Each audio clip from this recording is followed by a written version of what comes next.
কিরে তুই তোর মোটরসাইকেল তুই সাইকেল চালায় বেড়াচ্ছিস কেন?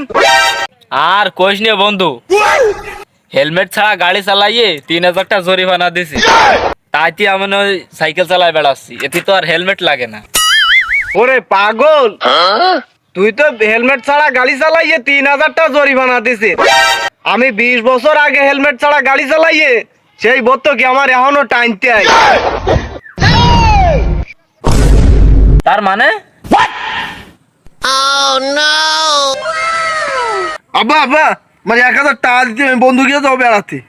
ওরে শোনা, কাছে এখন কোনো টাকা পয়সা নেই, তা তুই আজকের মতো যেই ঘুরি আইগে, তোর পরে এক সময় আমি দিবানে যা। তুই যাই মর গে, তোর মতন বাবা মা দরকার নেই। আজকে পিঠে আসিস কেন? এই দেখ তার প্রমাণ, সে 20 বছরের বত্ত কি আমার এখনো এই কায়দায় টাইনতে আই।